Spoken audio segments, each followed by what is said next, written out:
The shenanigans will start no later than when I appear on the screen. But yeah. Oh, you were asking what was on the menu for viewing. I didn't know. Bub, am I elevated right now? Because I was like, wait, what's on the menu? Well, I've had some magic mushrooms, and they got psilocybin in them, and at least like 10,000 milligrams of green stuff. So I mean, I'm doing pretty good, I guess. That's the menu. I wasn't thinking about, oh shit, this is a stream. Got to get the joints loose though. Yeah. Well, this one's actually a request from the Discord. This is what was requested of me by. If it wasn't you, it was someone else. Oh, it was Commander Wolf. Too squeezy. Yeah, this is gonna be long enough. I also want to play some games, so. But I like Arch. Arch is good. Arch is great. But yeah, from Commander Wolf on the Discord, the parasites destroying Warhammer, the content creators. God damn it, I'm probably on that list. I've been entirely out of the Warhammer sphere, no content or nothing on it. Well, yeah. Freaking but yeah, I was just kidding about me being on the list thing. I highly doubt that this I highly doubt that this culero even knows who I am. The Archcast is just a worse Pontius. Well, no, I appreciate them both. I love Pontius. Pontius, he's the true Lord Master. Luthien is second now at best, because Luthien's he's like a doormat, just a very nice one, the kind that you feel kind of bad stepping on, but you got to wipe your feet with something, and that's how you get in the door. So it's like, but yeah, freaking Pontius, dude, he's the goddamn building. The door is like Arch, essentially. Well, he's an Arch, so that makes sense. I would watch Nelips and Pontius video on this subject over this one. The Great Italian combo fuck. Well, I mean, we'll see, but this was a request that was done, so I'm going to see it through. But yeah, let's jump in. Why am I the borders on my video stuff was not looking good. Okay, that's better. Maybe I'm just really elevated. Let's do this. Let's go already. Holy shit. This is likely to be a controversial video. Indeed, I hope it will be. As I just can't stand Archer's voice, not gonna lie. Well, not everybody is as. I am the most tolerant person on YouTube. I am the absolute most tolerant. Also, the most patient. I can claim those titles confidently. So when it comes to Arch's voice, I actually appreciate it.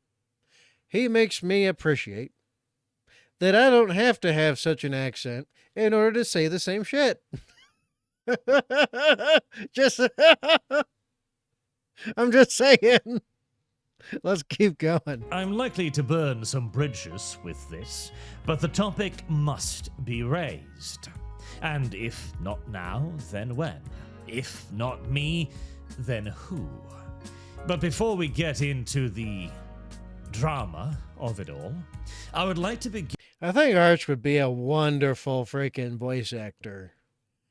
If I were to do some kind of cartoon or anime type thing, if I ever got to do one of my own, right, I'd cast Arch as like a pompous knight or something, something where kind of like his very, stellar ego, gets to show its feathers like a peacock. You know what I mean?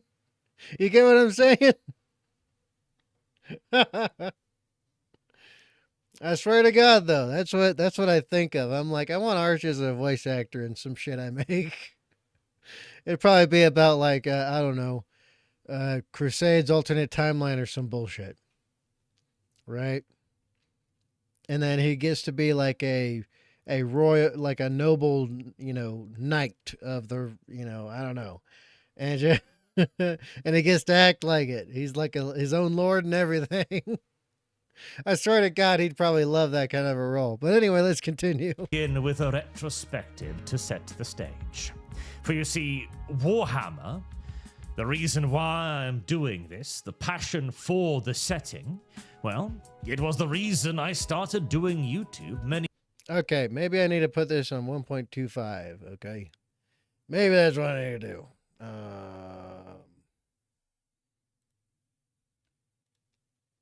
All right, let's go a little bit faster. Many years ago. I was so excited, you see, for the recently announced Total War Warhammer, a match made in heaven as far as I was concerned, that I just had to talk about it. I wanted to be a part of the discussion. In many ways, that and the YouTube channel was the culmination of years of passion for Warhammer. An interest kindled ever since I was gifted a Chaos Dwarf Army book by my... Oh man, those were great, dude. I forgot about them. The freaking Chaos Dwarves. I totally forgot.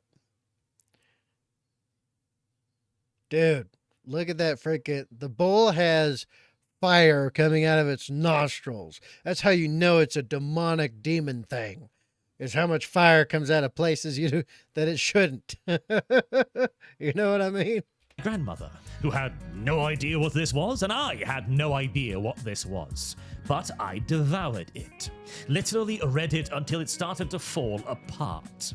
A fate shared by many such books later, as I immediately went looking for more. This was at a time when nobody here in Norway had any idea what a Warhammer was. The initial army books I could get a hold of were sold in toy stores, because the people buying it up thought that, oh, these are toys for little children.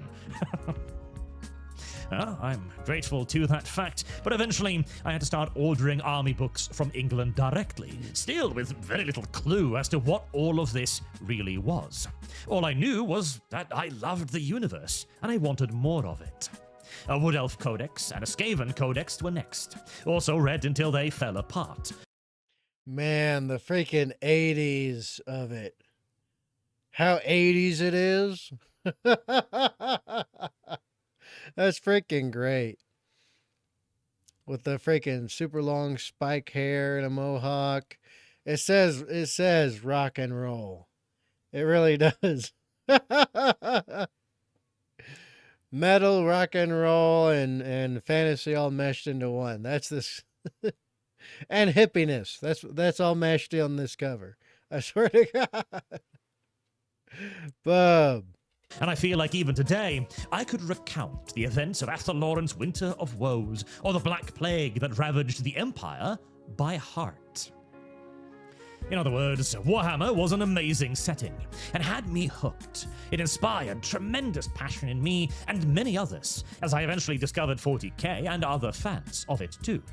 It was immediately clear to me that this was a fandom defined by passion, the friendliest I've ever encountered, as it had a shared love for it all, to the point where today it is a meme that any fan of 40K can talk your ears off about it for hours.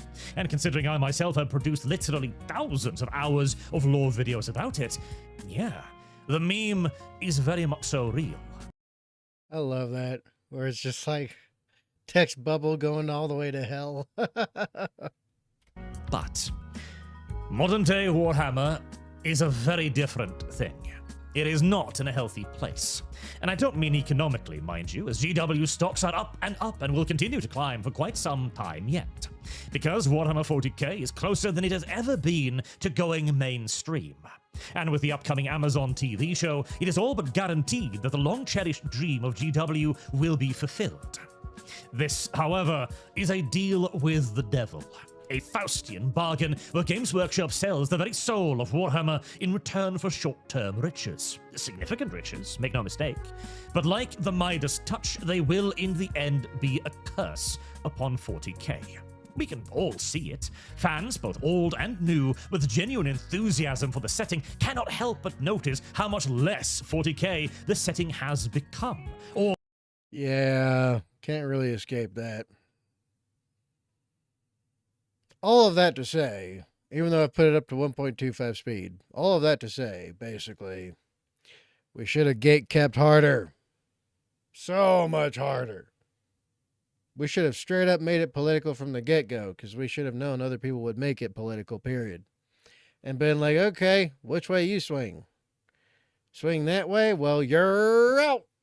Essentially, that's how it should have gone. the simple outright murder, of course, of Warhammer Fantasy, and the replacement of it by an infinitely inferior and more banal setting, a more sanded down setting with a much less character and uniqueness to it, not to mention far less in the way of grim, dark terror.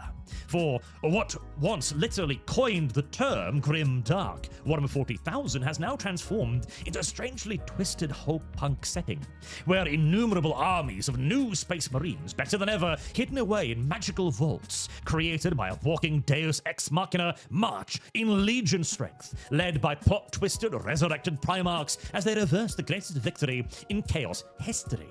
A victory, by the way, that was near entirely glossed over. Cadia fell in 13 pages.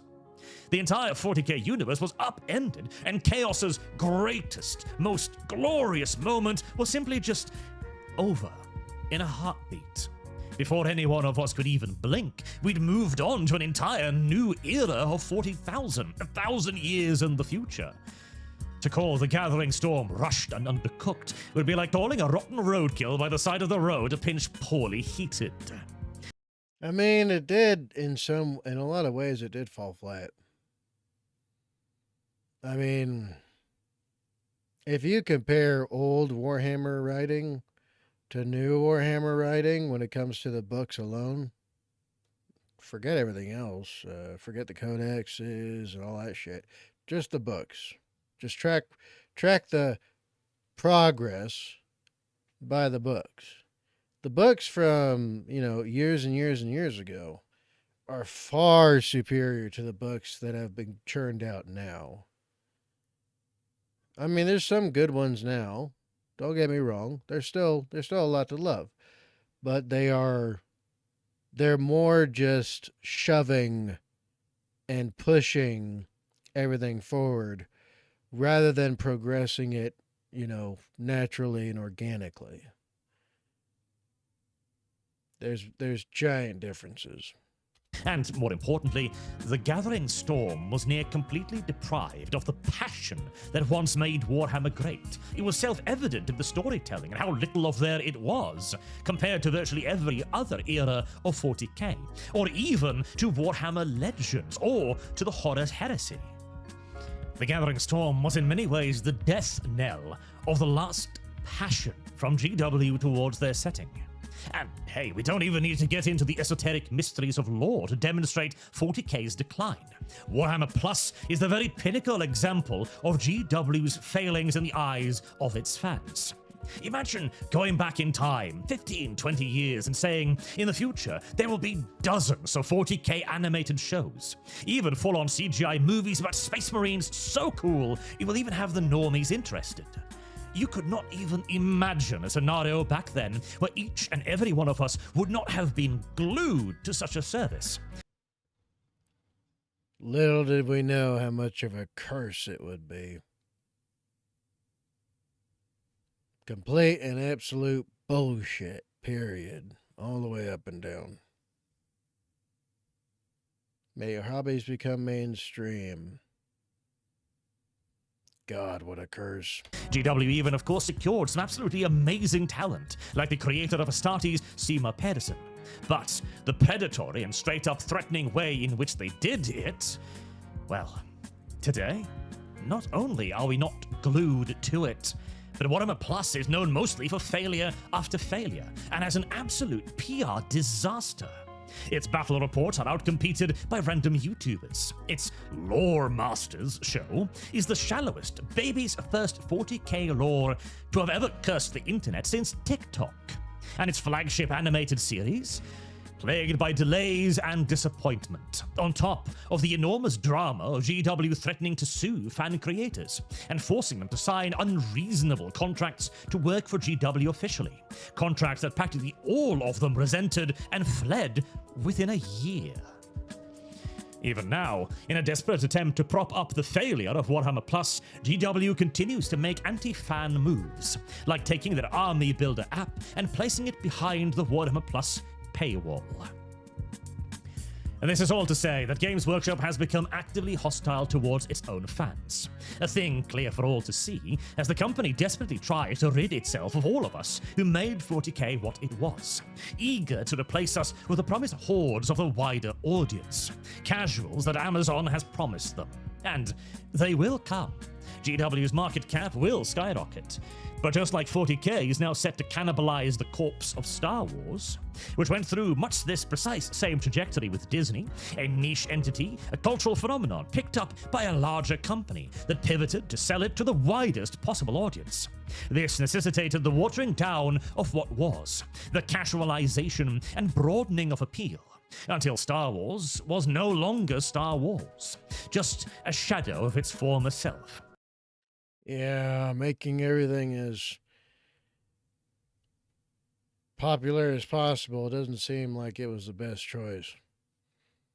It seems like when things are in their own niche and they're not, treated like they're all Marvel, right? As if they're all just the same thing for profit and gain, that's it.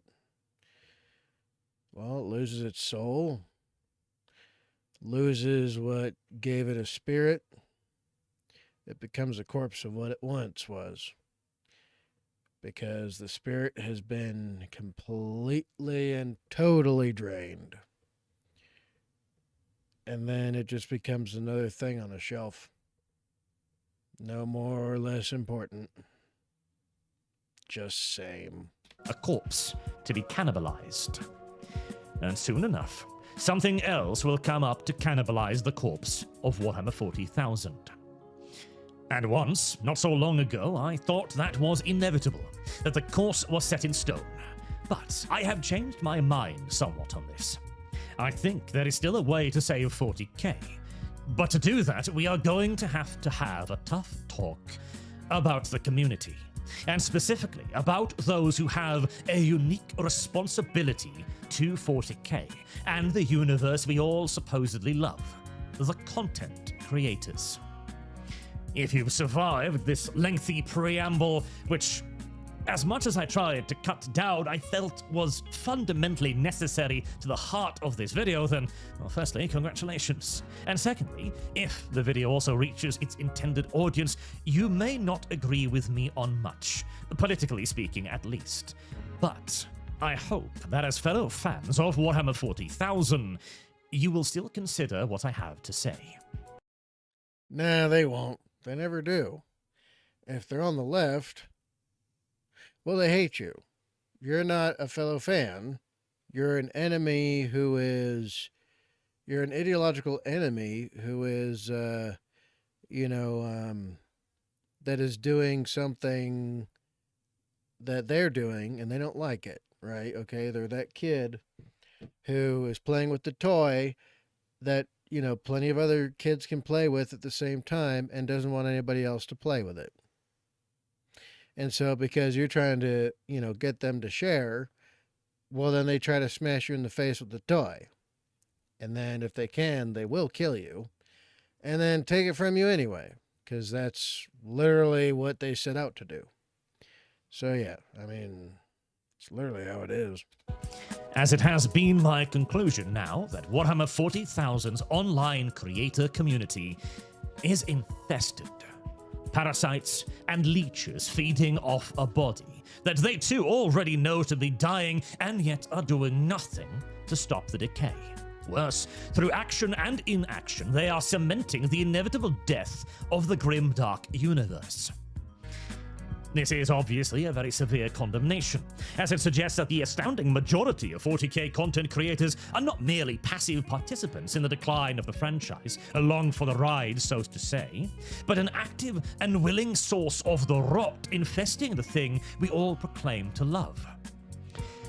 It is not an accusation I make lightly, and it is one I have agonized over making for the last few months, wondering if there is any point, or if it is just drama mongering.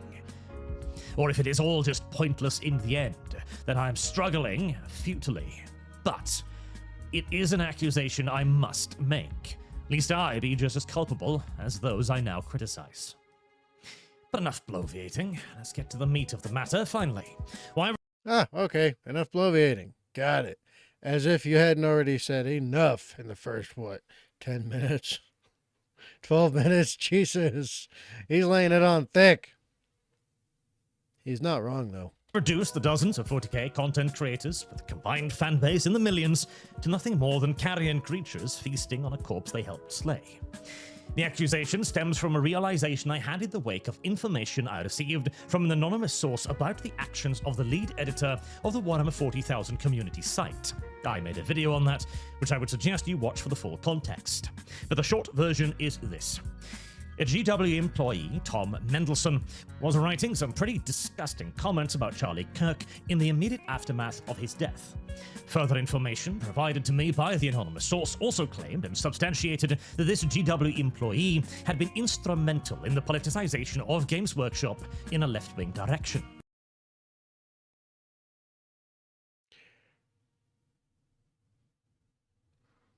I mean, that says a great deal right there, because they have in their employ someone that ideologically agrees with them, right? This person celebrates murder of those they disagree with. And since they are a employee of the company, that means GW sanctions what that employee believes. There's no way in hell they didn't notice this. It's not negligence or incompetence, it's design. It's very malicious. Including writing the infamous "The Imperium is driven by hate, Warhammer is not" article. A piece that demonstrated a fundamental lack of understanding of Warhammer 40,000, and was written in response to the equally infamous Austrian painter incident. This article was viewed by many as an explicit admission by GW that they had now fully entered the culture war, and its allegiance was left. It was willing to denounce its own most popular factions, the Space Marines and Imperium at large, as nothing more than xenophobic bigots, evil for the sake of it, rather than for the sake of survival. I also received screenshots showing that Tom apparently hated conservatives in general, all of them, and tried to get others in GW fired for their politics, along with numerous other hideous statements he made in private. Whatever thin shred of doubt about GW's leanings that remained after the Warhammer 40K is for everyone, and if you don't agree, you will not be missed article, quite possibly another brainchild of Tom, had by now completely disappeared. Games Workshop had chosen their side, or so at least it appeared at first. But now, with the revelation that the Warhammer community editor was directly behind this, in addition to the doubling down on female custodies that have always been female custodies tweet, and that he had also engaged in several in-house campaigns to actively get rid of non-left-wing employees in GW, whilst also hiring his own political comrades, well, it looked now as if the root of the problem had actually been identified. Tom has a history of actions taken to politicize 40K, explicitly so, and a clearer target has rarely, if ever, presented itself. An opportunity to de-radicalize Games Workshop at the very source.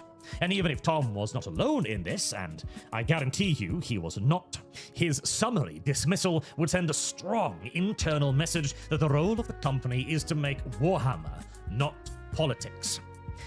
I made as much noise as I could about this, organized an email campaign on it that resulted in thousands of emails, and eventually got a response from GW that this was indeed not acceptable behavior, and that Tom was suspended.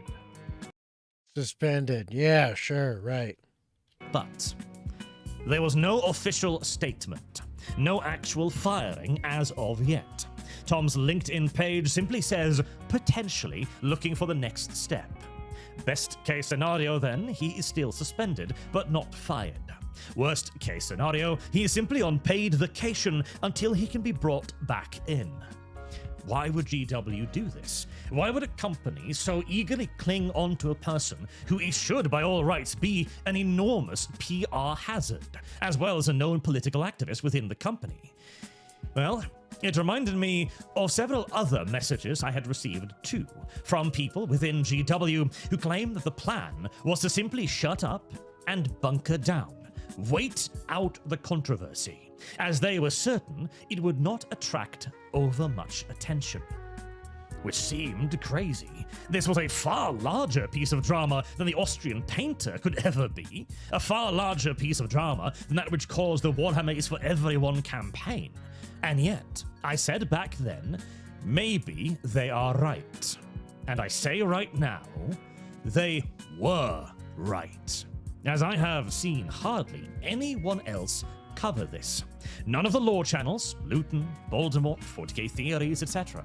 Major Kill is more worried at the moment about being replaced by AI, and, well, that is a legitimate worry for him, I do suppose. And even the channels that in essence just cover GW directly, like Chapter Master Valrak or Kirioth, for example, have also had nothing to say on the matter. Rarely, if ever, have we seen in any community such a dereliction of duty, a demonstration of a lack of passion or interest in 40K's health and well-being, as those who have built careers, livelihoods of claiming to love 40K are now standing by and doing nothing to stop its decline. Well, yeah, why would they when it's not hurting them? The thing is, right, that Arch seems to have forgotten entirely, is that people gonna people. There's a reason why the most momentous things in history that have propelled the human race forward were done by very few men. That's because all of the rest are simply your average. And that's a fact. Everybody else is just existing. They're just living. They're just doing. They are instinctual. And just base.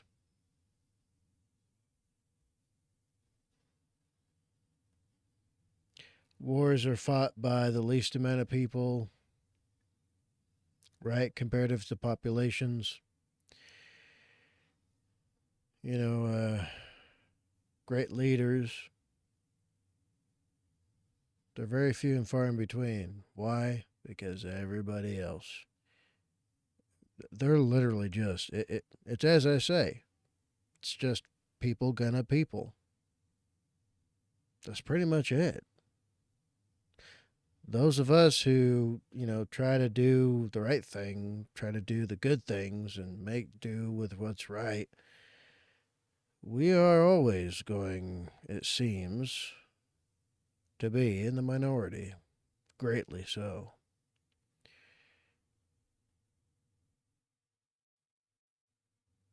But that's how it's always been, I think.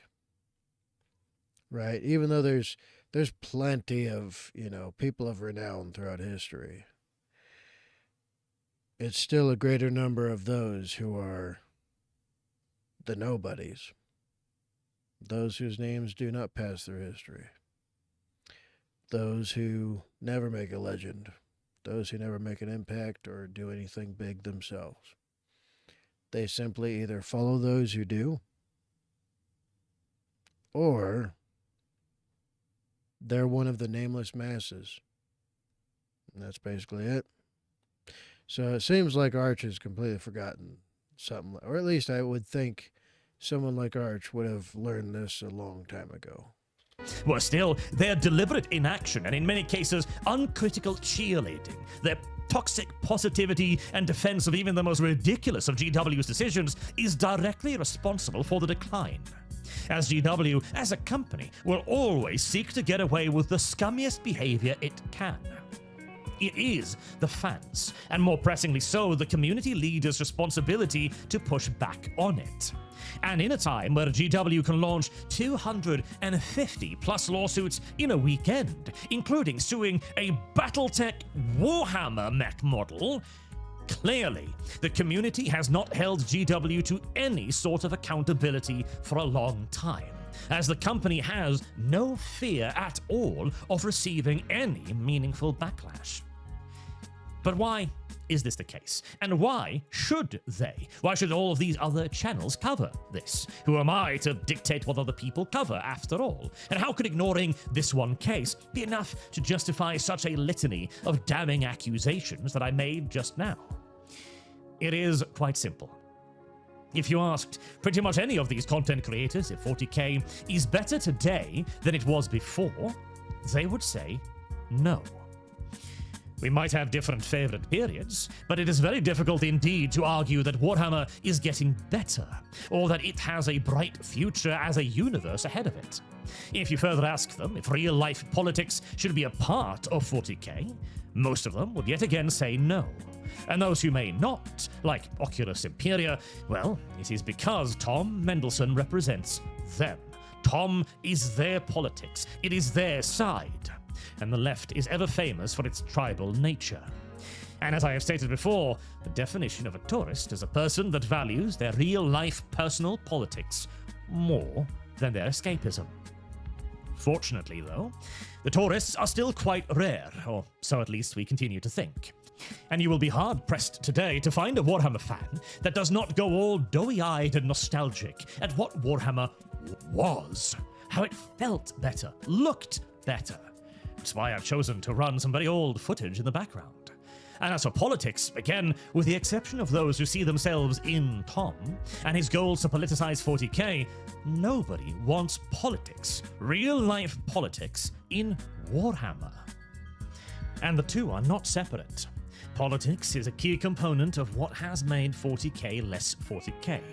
Not just in the major controversies like female custodies or the ever-present spectre of female space marines, but in the unending softening of 40K. As they said in the Warhammer is for everyone spiel, we will continue to diversify the cast of characters so everyone can find representation. True fans will remember the meme, "You get sent to your favorite fantasy universe." Actual 40K fans don't actually want to be in 40K. And if the Space Marines are half as fascist and evil as GW claims them to be, I'm not sure I want them to be my representation either. And a failure to push back on all of this is the single greatest disservice anyone can do the setting, as at its very heart, 40K is inherently, explicitly, a right-wing setting. This is why the left-wing influences... Well, I mean, reality itself has a right-wing bias, so make of that what you will. So it only makes sense, right, that something that's more...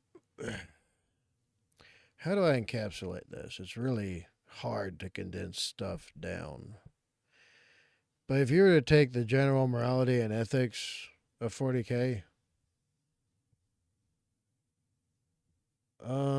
that's actually grounded. Very harshly so. In fact, almost pessimistically so.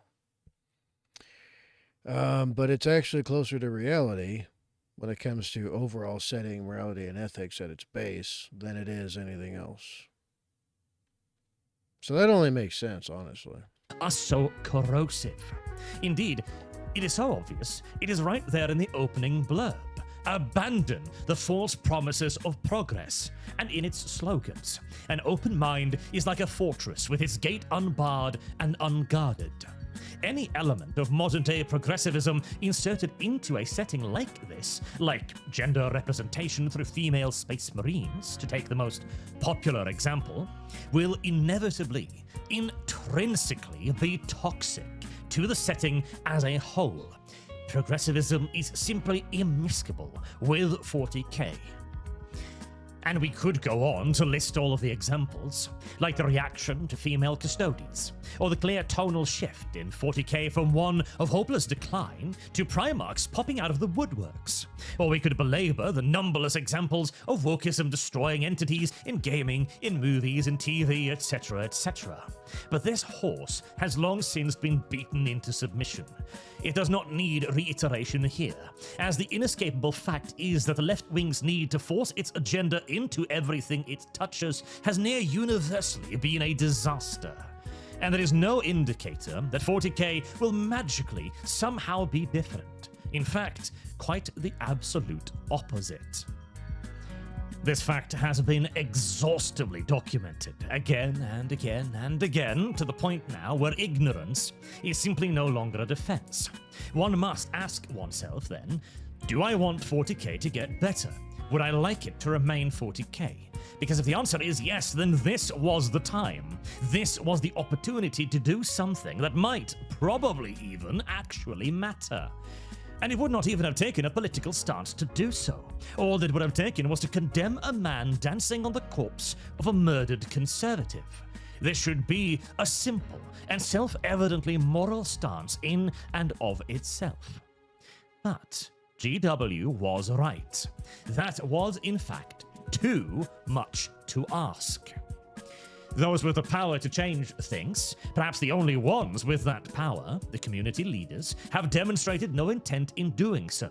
And thus, Games Workshop will, of course, simply continue on its current path, actively alienating its fans, destroying the setting, and waging legal war against STL makers, animators, modelers, and anyone else GW so much as suspects might be cutting into their ever-expanding sphere of interest.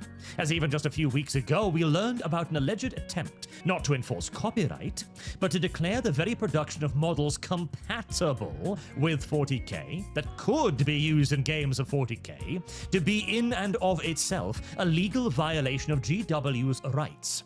Utterly and obviously absurd, but if there are no consequences for such actions, if there are none willing to wield an effective stick, then, well, why not take them? And again, no consequences are being forced upon GW, even as, with the Tom case, there was an eager and ready opportunity to make a company capitulate on a meaningful matter. And do not make the mistake of thinking the two separate again. GW's repeated misuses of the legal system and their self-professed adherence to progressive politics have much in common. In that the politics are there to clear GW's backs, to give them safety in perceived virtue from the group of people who have demonstrated their ability to affect companies via threats of cancellation. Meanwhile, our side, complaining about increasing model costs or shitty legal practices, whilst sound complaints to have within our own sphere, matters not one iota to the company. They are planning to ditch us all anyway. So if there was to be any hope of change, we had to get a stick large enough, an equivalent stick. And here we had a golden chance to do just that, strike them in the same way the left has done, with threats of public and very serious condemnation. And again, not for some made-up nonsense like racism, or there being too many white space marines, or sexism because the poster boys aren't poster girls, but for a genuine, ghastly and immoral action taken by someone the company pays, tolerates, and promotes. The time to act has come, and the time to act has gone. For now, at least. And so we must then try to figure out why that was the case. So, as I have already expansively laid out the case for why to act, namely love of 40K, let's look at the reasons not to act, so as to illustrate why the moment passed, as I have a pretty good idea as to what defenses from the various creators would be. Like, well, I can't change anything, so why even try? Ye old why bother voting? My single vote can't magically win elections. The idiocy of this.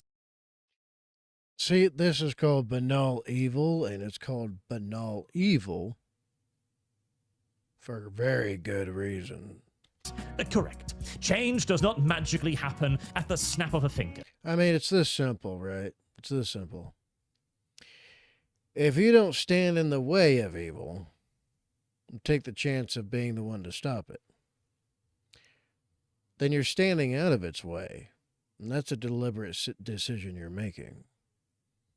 So if you're standing out of the way of evil and letting it have its own way, that's why it's called banal evil, because you've become accomplice to it. You have enabled it and allowed it to happen. So if you don't stand up to evil, that makes you evil. Period. It takes time and effort. When I started commenting on the politics invading 40K, I was in the minority. I still am in the minority when it comes to 40K commentators. I spent 10 plus years with the constant threat of cancellation and the obvious disadvantages placed upon my YouTube career to help, alongside many others, to change the culture. And now, it can clearly be said that my side has a significant upper hand in the culture wars. But guess what? It did not happen overnight, and it was not easy. Nothing worth doing ever is. But if one never does anything, even especially when what needs to be done is so small and easy, then yes, indeed, you can not change anything because you cannot do anything. Or, oh, I don't want to do politics. Well, fortunately, you don't have to. Again, I've already done all of the politics. I have already explained all of the reasons we do is encourage GW to not engage in politics as well. A seemingly obvious and self-serving goal if one indeed truly did not want to do politics. Or a slight variation, oh, but I'm afraid politics will take over my channel. How? The entire point of this would be to drive politics out of 40K, to signal to DW they cannot allow themselves to be made into political pawns. And if this really was a genuine fear, then surely everyone would be fighting even more so, tooth and nail, to rid GW of that very politics. It is nothing more than an excuse to be allowed to continue to take advantage of all the actions that have already been taken to try and depoliticize 40K, whilst not actually having to do anything or take a stance. A cowardly avoidance of the consequences of doing what is obviously the right thing. Or, I don't care about politics. I know, that was me, again, 10 years ago.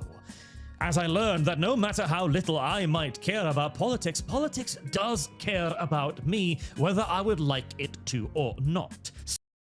And this comes back to what I said earlier about banal evil. Again, you're not interested in war, but war is interested in you. You may not like reality, but it's going to have its way with you whether you like it or not. You may not like politics, but politics loves you.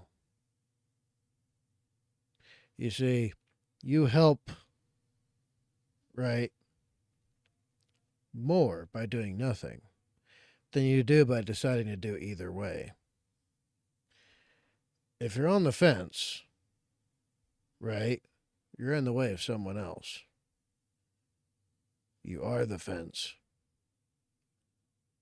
And now you're trying to constrain against both sides, and you're losing. I mean, that's just how it works. You can't deny it, can't refute it, or dispute it. I've yet to see anyone succeed that has had the will to try. And if you are not actively opposing something, something's always still constantly in opposition to you.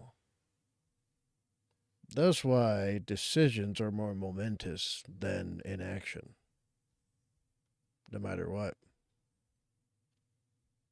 So, since you actually don't have a choice in the matter,